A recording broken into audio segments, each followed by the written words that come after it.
Check out The Athletic for free for 7 days. See the link in the description to sign up now. Edinson Cavani has come to life at Manchester United. His performances have been sharp and his telling contributions have changed his squad status. An ageing forward who was previously a backup now suddenly looks undroppable.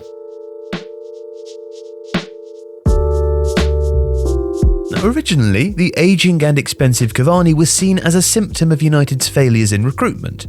In reality, he's added depth to Ole Gunnar Solskjaer's attack and also changed its dynamic. And to understand how, it's important to examine its other components. Since his arrival in early 2020, Bruno Fernandes has been credited with transforming the club's fortunes.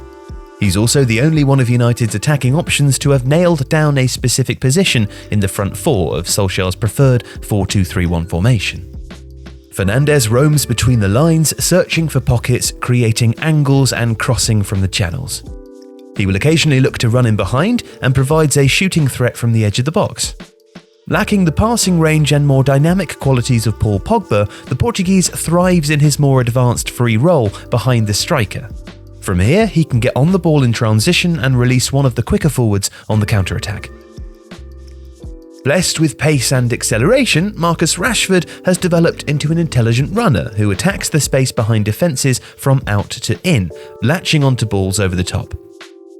He's also becoming a truly outstanding dribbler who prefers to receive near the touchline in space before driving inside, beating defenders and creating shooting opportunities either for himself or a teammate.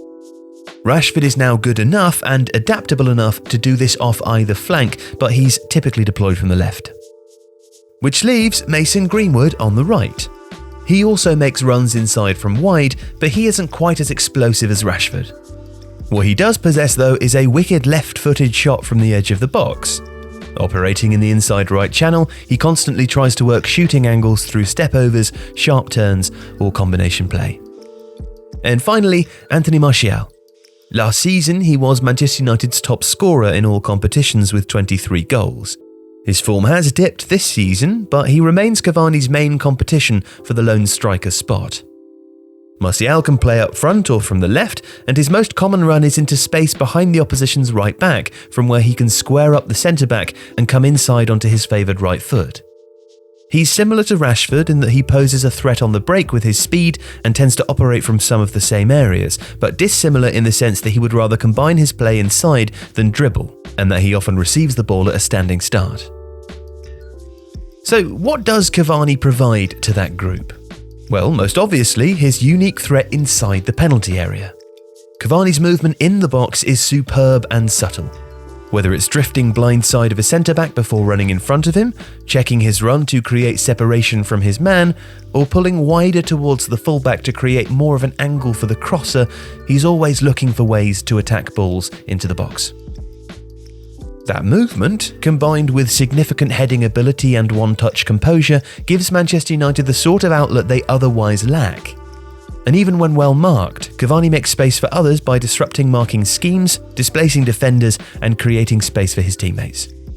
Against opponents operating from a low block, that's an invaluable quality. But Cavani also moves to become available between the lines and protects the ball well with his back to goal. His strength makes him hard to dispossess, while he has the touch to play layoffs and bring other forwards into the attack. Again, that's a quality that none of United's other forwards can really replicate. It's also why he seems to combine particularly well with Fernandes via opposite movements, step-overs, third-man runs and 1-2s. The Cavani-Fernandes partnership was at its effective best for United's second goal in their draw away to Leicester. As Cavani went short to receive the ball to feet behind Leicester's midfield, Fernandes was on the shoulder of the last man, threatening to go in behind. With Leicester's centre-backs tied up, Cavani was free to receive on the turn and drive at the defence before playing Fernandes through to score. Now, although this partnership is still in its infancy, there is enough to suggest that Cavani could work alongside Fernandes in ways that Martial, with his preference for drifting wide left, doesn't. Through his aerial threat, clever runs and link play, it can be argued that Cavani doesn't simply change the dynamic of Manchester United's attack, but improves it, makes it more precise and intricate. Nevertheless, Solskjaer continues to see Cavani as a backup in games which require a counter-attacking strategy, and yet there is an argument in favour of Cavani starting these games too. He may lack the acceleration and verticality of Martial, but he does offer better protection of the ball and aerial ability.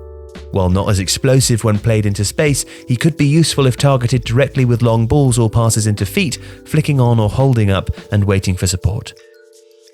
It provides a template of sorts. Cavani is approaching the end of his career and is on a short-term contract at Manchester United. But even if his stay is brief, it's been impactful enough to instruct the club as to the type of striker they need to complement this group in the future. Everyone watching this can now get 7 days of The Athletic for free. Join us in reading the brilliant journalists, each dedicated to different Premier League teams, with the same level of in-depth coverage for the smaller teams, not just the big six. It's the best place to get the news on breaking stories, but also the last place you'll ever need to look for that comprehensive feature. If you want to know what David Ornstein knows before anybody else, The Athletic is the place for you. Plus, you can listen to the Tifo Football podcast ad-free. Not to mention the same level of coverage and dedication for over 10 other sports and leagues, including the NFL, NBA, NHL, and even MMA. So get your 7 days absolutely free now with the link in the description, and come and see what all the fuss is about.